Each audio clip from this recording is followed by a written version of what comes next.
Every once in a while, you have to bust out the semi-fancy attire because it's a special occasion and you want to go and eat somewhere fancy. Today was one of those days. I went to a place called Eddie V's Prime Seafood. It is located in Paramus, New Jersey. Now, this is a franchise. It is owned by the Darden brand, aka the place that owns Olive Garden, as well as Seasons 52, and one of my favorite franchises, Yard House. But it's one of those upscale places in the price point of Ruth's Chris where if you're having 3 or 4 people there, you're probably gonna spend a pretty penny. And today was no exception, as I spent close to $700, an additional $300 when you add on the tip. Oh, either way you wanna slice it, I spent $1,000 on this food today. The real question was it any good? If you happen to have checked out my first video, which came out talking about Ruth's Chris, I was really disappointed. The food was really overpriced for the quality that I got. So I didn't really know what to do going into this, but I said we're gonna keep an open mind and try everything out. So I got a lot of food. Of course, you have to start with the complimentary bread. The bread was nice and soft. It was well done, but then I had some of this butter.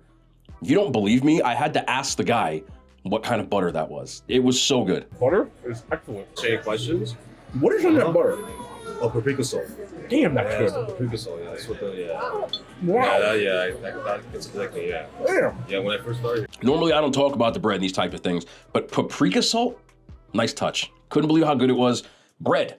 How do you give a bread an 8 out of 10? Look, just try the bread.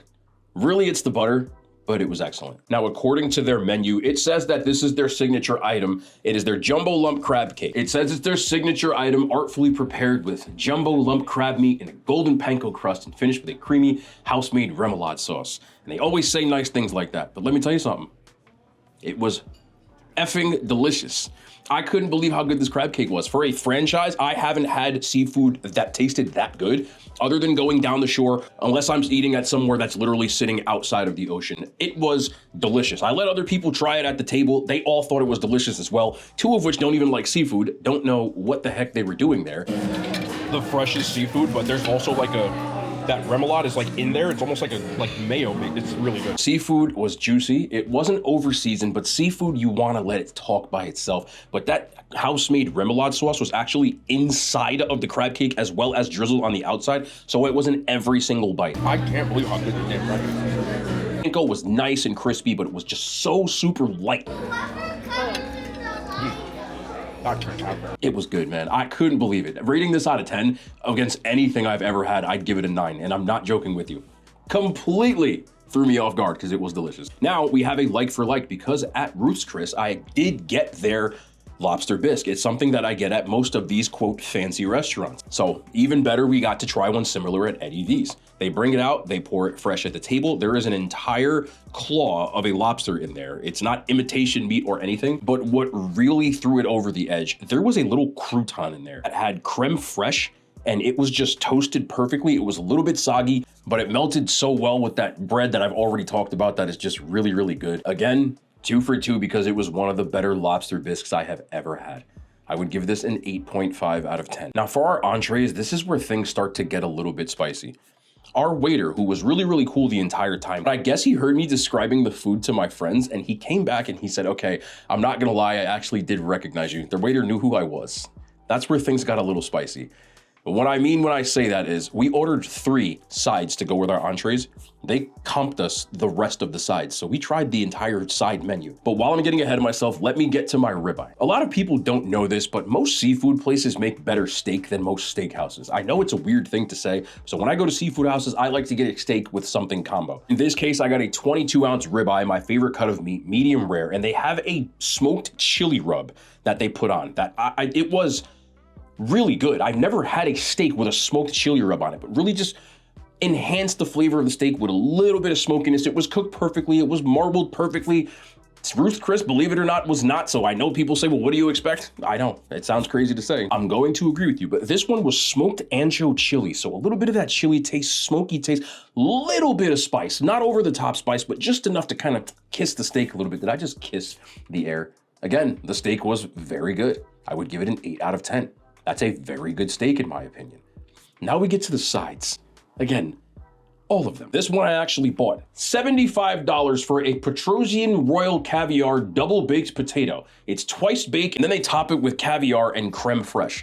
I'm gonna be honest with you, $75 for this, you're paying literally for the caviar, which I'm sure most of you probably know by now. It tasted more like a $20 baked potato. It was good, a little bit of garlic going on, but mostly that creme fraiche flavor was getting through, super creamy, and the presentation was top notch. As far as the caviar goes, I couldn't really taste it being hidden behind all of that stuff. They had this little potato wedge chip thing on there that was really good as well. Would I pay $75 for that again? Absolutely not. But again, I will say it for the third time, you're paying just for the caviar, and I'm well aware of that. The potato, I would give a 6.5 out of 10. According to our waiter, this was his favorite meal. He said he got the butter poached lobster and aged white cheddar mashed potatoes. So there's lobster and a creamy butter sauce on the top as well. I'm gonna be honest, the butter sauce tasted exactly like their lobster bisque to me. You know what this tastes like to me? If you took their lobster bisque, put it over mashed potatoes. Yes. But I did like it. Potatoes, again, were super whipped. I more prefer potatoes that have a little bit of lumps in them, but the flavor on them was just garlic. Seemed like there was a bit of dill in there as well. And then, of course, the lobster, a lot of lobster meat on there. Didn't feel like I got skimped at all. Cost $26. Would I get that again?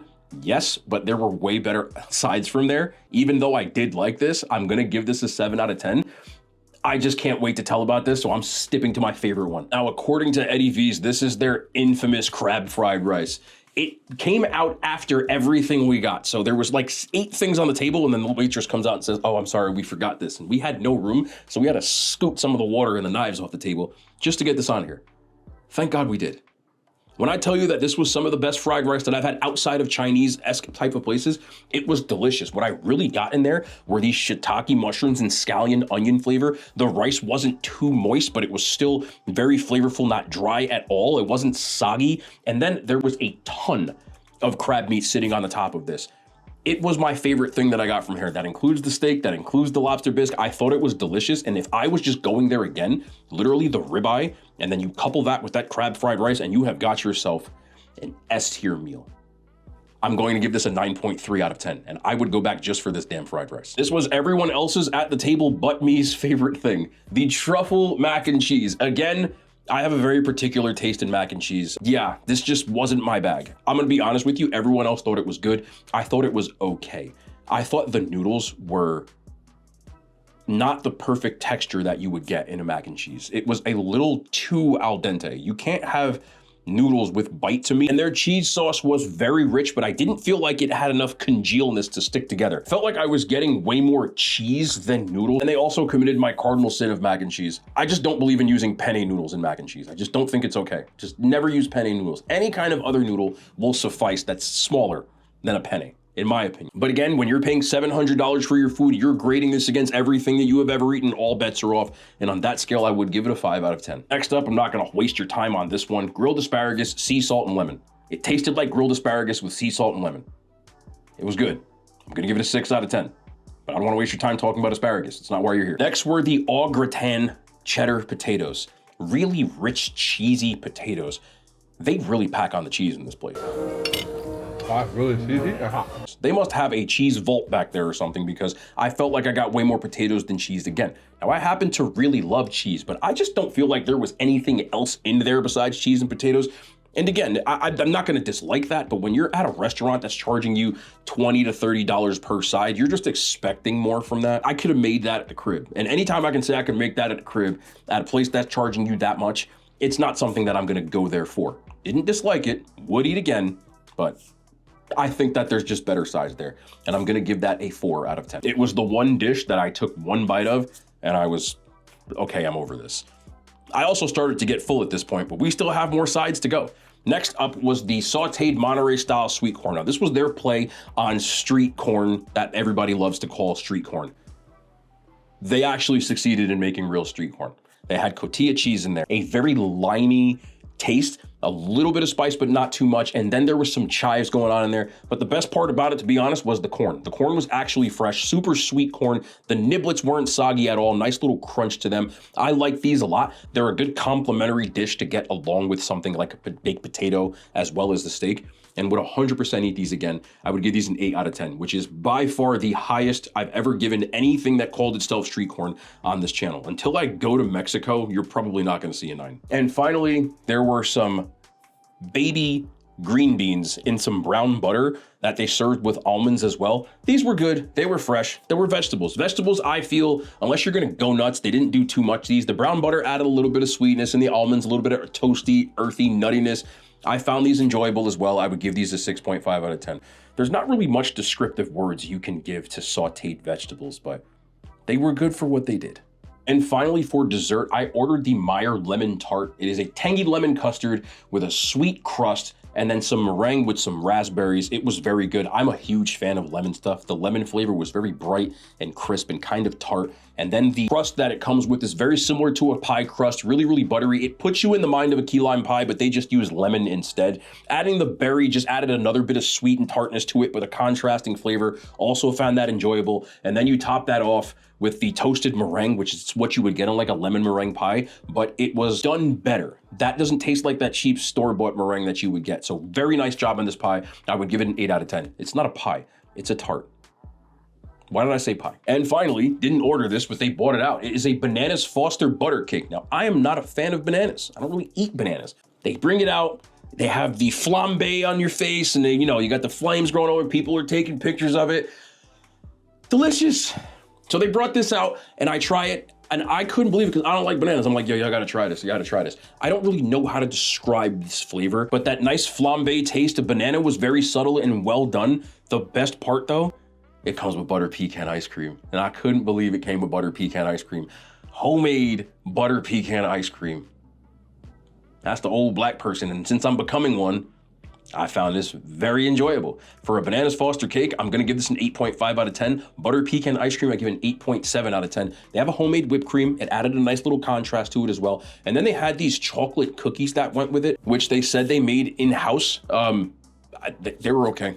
I'm not gonna sit here and glaze a cookie because it really, I had better cookies from a lot of places. They said they make them in-house. Like, that's cool. Like, again, I ain't dislike them. It wasn't moving me. It's gotta be real.